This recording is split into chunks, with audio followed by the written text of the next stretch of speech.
I was so uneducated, so uninformed, that I didn't know that you have to go to officer candidate school to be an officer, let alone a general. I didn't know. So I joined the Army. I said, okay, well, I'll join the Army. I go to Korea. He went to Texas. He got out on a psychiatric discharge. Speaking of Korea, how many of you grew up with anti-Semitism?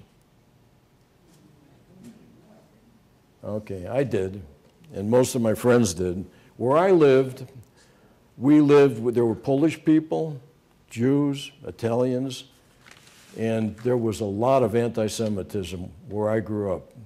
If I walked down the wrong block, it's time to fight.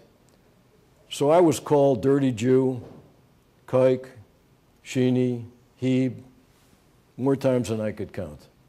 I remember coming home from grammar school and I say to my father, Dad, a bunch of guys want to beat me up. They said I killed Jesus. I said, I never killed anybody. I'm a nice boy. I said, what should I do? My father came from Poland. He left before Hitler got there. My father said, you know, I thought it would stop in this country. He said, but I guess not. It'll never stop. He said, I can't tell you what to do. I could tell you what you can't do. You can't run. They'll catch you. You can't negotiate because they're ignorant. He said, I think you're going to have to learn how to fight. This Jew can fight. I'm in the California Boxing Hall of Fame. I know how to fight. So I learned how to fight. There were a lot of fights. And so then I go to Korea. I'm 18 years old. I arrive in Korea, I'm in a truck, and the truck is driving me up the side of a mountain to the DMZ. And the driver said to me, this is where you're going to live. It was a hut, a Quonset hut. If you've ever seen it, it looks like it's made out of tin. And I took my duffel bag, I jumped off the truck, and I walked into this hut. We had no running water, no electricity, no bathrooms. This was primitive. It was a Sunday. There were no officers. So I walked in the Quonset hut, and there were about 10 guys there, and I saw an empty bunk. So I laid down on the bunk, and I was reading a magazine that I bought in Tokyo. Within about 5 minutes, every civilized man's worst nightmare happened to this Jew. A man walks up to me, a soldier, he had been drinking. How many of you saw the movie Deliverance? He was the star. I weighed 150 pounds, and this guy had to be about 220 or 230, and he was about 6'1". His neck was bigger than my thigh. And I saw him coming toward me, and I said, oh my God. So he comes to my bunk, and he said to me, are you from Chicago? And I'm thinking, now how would he know this? Then it occurred to me that because headquarters was closed on the weekend, the driver must have put my file down. I said, yes. He said, what do they do in Chicago besides get run over by trucks and get shot at? I'm a pretty fast thinker, I know, and pretty soon it's going to come down. And then he said to me, and then he started shaking my bunk. I'm holding on for dear life. I'm on the upper bunk. And he said, are you a Jew? This Jew doesn't do trains. I said, I'm a Jew. He said, show me your tail. Small as I was, I took care of business. And this guy, I'll bet you money, when he got out of the Army, he went home to Arkansas, and he told his Jew-hating friends, don't mess with the Jews. I took care of business. So I come home from Korea. I'm 20 years old, and I'm depressed. And I saw how poor these guys were in the Army, and I'm thinking, what's going to happen to my life? And my father, who was an immigrant from Poland, he spoke broken English, he waited about a week. And he said, Borchik, come with me. And he took me in the bedroom, and he closed the door, and he spoke to me in Yiddish.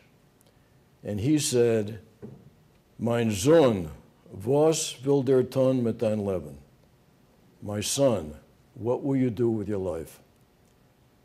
I said, Dad, I want to do what you do. I want to be a painter, house painter. He said, not my boy. He said, be a lawyer. I said, are you kidding? I said, I was thrown out of high school. I never read a book. He said, you could do it. He said, you're a smart kid. He said, you could be president. I said, no, Dad. I said, I want to be a painter. He said, okay, Boychik, you start tomorrow. He had me painting closets in the projects for 3 days. I came home on the third day. I was covered with paint, more paint than the closet. And I said, Dad, your only son's going to be a lawyer. The problem was we had no money. So I had to figure out a plan. How can I become a lawyer when we have no money? So I said, first of all, Dad, it's going to take me 8 years. 8 years. 4 years to get a bachelor's degree. Then if I go to law school at night because we have no money, I'm looking at another 4 years.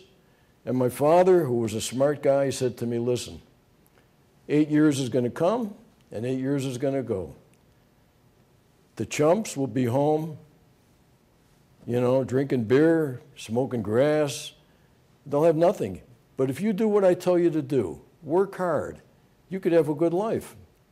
In fact, he said, your relatives who think you'll never amount to anything, if you're a lawyer, they're going to be in your office and they're going to need legal advice, and you tell the secretary, tell them I'm busy, they need an appointment. I said, okay, I'm going to do it. So I came up with a plan. Here's the plan. No TV. I didn't watch TV for 10 years. No movies, no parties. I'm going to do two things. I'm going to work and I'm going to study. When I get through studying, I'm going to work. When I get through work, I'm going to study. And I did it. I went to Roosevelt University part-time. I drove a taxi cab here in Chicago. And I lived in an apartment on Kenmore. I lived like a rat. I had a roommate who was a cab driver. We paid $50 each rent. The bed came out of the wall. Cockroaches on the floor, no kitchen, hot plate. Finally, my parents moved to Los Angeles, and I moved a year later, and I graduated from California State University. I got a bachelor's degree. To my parents, it was like I went to Oxford.